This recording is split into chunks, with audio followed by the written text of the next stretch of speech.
చూడండి చేపల పిడిపి అయితే చేద్దాం అనుకుంటున్నానండి. మా హస్బెండ్ మార్కెట్కి వెళ్ళి కానాగంతులు తీసుకురండి రసం పెట్టి ఫ్రై చేస్తానంటే మా హస్బెండ్ ఇవి కానాగంతులు అని తీసుకొచ్చారండి. ఇవి కానాగంతులు కాదు పెద్ద కళ్ళు చేపలు అని చెప్పేసి అన్నానండి. ఈ చేపల విషయం వల్ల మా హస్బెండ్కి నాకు కొంచెం వార్ అయితే జరిగిందండి. ఇంకా మా హస్బెండ్కి అక్కడ అమ్మే అతను అన్నాడంట ఇవే కానాగంతులు అని చెప్పాడంటండి. పోతే పోని ఇంకా పులుసు అని చెప్పలేదండి వాడు. ఇంకా సర్లే అని చెప్పేసి ఇంకా నేను వాటిని అయితే బాగా కడిగేసి నీట్గా చేసి వాటిని అయితే ఉడకబెడుతున్నానండి. అంటే పిడిపి చేసుకోవాలంటే ఉడకబెట్టాలి కదండి. అందువల్ల అయితే ఇంకా పిడిపికి రెడీ చేస్తున్నానండి. చూడండి మసాలా కట్టని చూపిస్తున్నాను చూడండి. నేను మసాలాకి ఉల్లిపాయలు 2 తీసుకున్నానండి, 3 పచ్చిమిర్చి తీసుకున్నాను, కొంచెం జీలకర్ర, ధనియాలు, అల్లం, వెల్లుల్లి తీసుకుంటున్నానండి. ఇంకా మా హస్బెండ్ నేను కొంచెం అయితే ఈ విషయంలో అయితే చాలా ఫైర్ అయిపోయామండి ఇద్దరుని. ఎందుకంటే చేపలు అవి పెద్ద కళ్ళు చేపలు కదండి, కొంచెం ఎక్కువ ముళ్ళులు ఉంటాయండి బాబు. నాకు అస్సలు నచ్చదండి బాబు. కానీ ఏం చేస్తాం తప్పదు. కానీ పిడిపి చేసుకోవాలి. ఇవి ముళ్ళు చేపలు ఎక్కువ పిడిపి చేసుకుంటేనే బాగుంటుందండి. చూడండి మసాలా కట్ట ప్రిపేర్ అయిపోయింది. ఇంకా చేపలు అయితే ఉడుకుతున్నాయండి బాగానే. అవి ఉడికేటప్పుడు టైం పడుతుందండి. ఎక్కువ వాటర్ వేసుకుంటే త్వరగా అయిపోతుంది చేప అనేది. మనం వాటర్ అనేది తక్కువగా వేసాం అనుకోనండి చేప అనేది బాగా ఉడకదు. చూడండి నేను గరిటె పెట్టి చూపిస్తున్నాను. చేప చూడండి భలే అయిపోయిందండి. ఇంకైతే దింపేస్తానండి. దింపేసి వాటర్ అంతా వంపేసి నేను ఇంకైతే అది వాటిని శుభ్రంగా క్లీన్ చేయాలండి చేపలు మళ్ళీని. అదే బాధ అండి బాబు వీటితోటి. ఇంకా ఫైనల్గా అయితే చూడండి నా చేపలు అనేవి తీసేసాను. ఇంకా చూడండి ఇగో అయిపోయినాయి. దాని పైన ఉన్న నల్లగా ఉన్నది చూడండి అదంతా స్కిన్ అంతా లాగేసి వాటిని అయితే తొనలుగా వలిచి ఒక బౌల్లోకి తీస్తానండి. తీసిన తర్వాత మీకు నేను చూపిస్తాను ఎలా ప్రిపేర్ చేయాలి, ఎలాగా కలపాలి పిడుపుకి అనేది. మీలో ఎంతమంది ఎప్పుడైనా పిడుపు తిన్నారేంటి? నేనైతే చాలాసార్లు తిన్నాను. మా అమ్మ చాలాసార్లు చేసేదండి చేపలు పిడిపి. ఇవి పిడిపికే బాగుంటాయండి. చూడండి ఫైనల్గా అయితే నేను తీసేసాను తొనలుగాని. చూడండి దాని ముళ్ళు ఒకటి ఎంత ఉందో.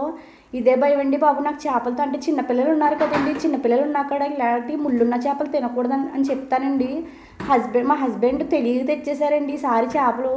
ఇంక ఇందులో ముళ్ళు తీస్తూ ఈ మసాలా యాడ్ చేసి కలుపుతానండి. ముళ్ళులు ఇలా కలుపుతున్నప్పుడు మసాలా అనేది కలుపుతాను కదండి, అప్పుడు ముళ్ళులు ఒక్కొక్కటి వేరేస్తానండి. ఎందుకంటే కలిపేటప్పుడు మన చేతికి తెలుస్తాయి కదండి ముళ్ళులు ఏమేంటి ఎక్కడెక్కడ తగులుతున్నాయి అనేది. ఇంకైతే చూడండి ఇందులోకి కొంచెం మసాలా యాడ్ చేశానండి. కొంచెం సాల్ట్ తక్కువగా యాడ్ చేసుకోవడమే మంచిదండి ఫస్ట్లోనే. అది కుకింగ్ అయినప్పుడు మనం కావాలనుకుంటే సాల్ట్ అనేది యాడ్ చేసుకోవచ్చు. దానికి ఏం ప్రాబ్లం ఉండదు. ఇంకా చూడండి కారం కూడా యాడ్ చేస్తాను ఇప్పుడు ఇందులోకి.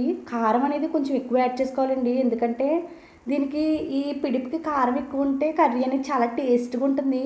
ఇందులోనే ఒక ఎగ్ కూడా యాడ్ చేస్తాను. ఎగ్స్ మా ఇంట్లో ఒకటే ఉంది, అందుకే ఒకటే యాడ్ చేశాను. మీరు కావాలనుకుంటే 2 యాడ్ చేసుకోవచ్చు. చాలా బాగుంటుందండి. ఎగ్ వేయడం వల్ల టేస్ట్ అనేది వేరే లెవెల్లో ఉంటుంది ఇది. ఇంకా ఫైనల్గా అయితే చూడండి నేనైతే కలిపేయడం జరిగింది. చూడండి ఎంత బాగా కలిపానో.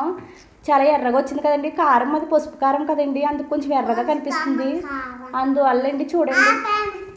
అందువల్ల చూడండి నేను పెనం పెట్టేసుకున్నాను. ఇంకా ఆయిల్ కూడా వేసేసుకున్నాను.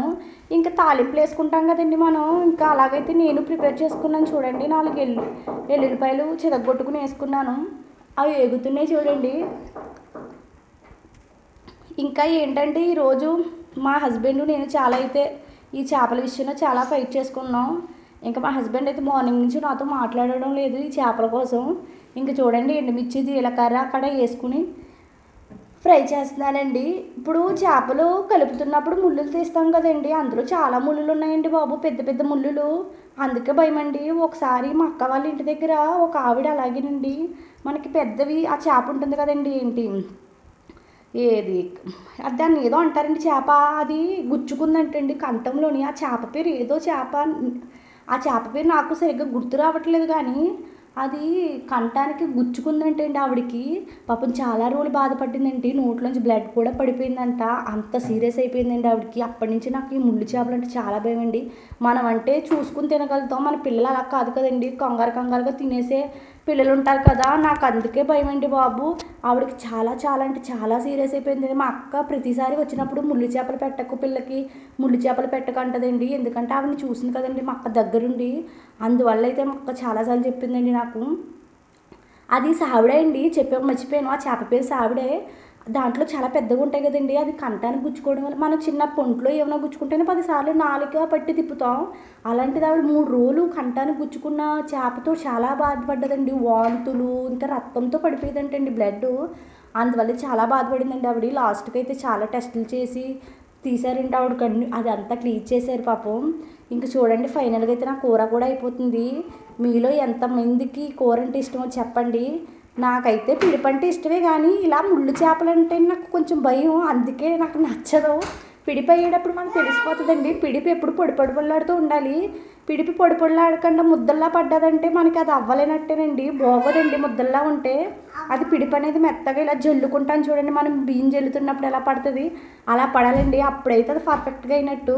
ఇంక ఇందులో ఎగ్ కూడా యాడ్ చేశాను కదండి, చాలా బాగుంటుందండి. మీరు ఒకసారి ఇలా ట్రై చేయండి. ఫైనల్గా అయితే పిడిపి అయిపోయిందండి. బాయ్ అండి.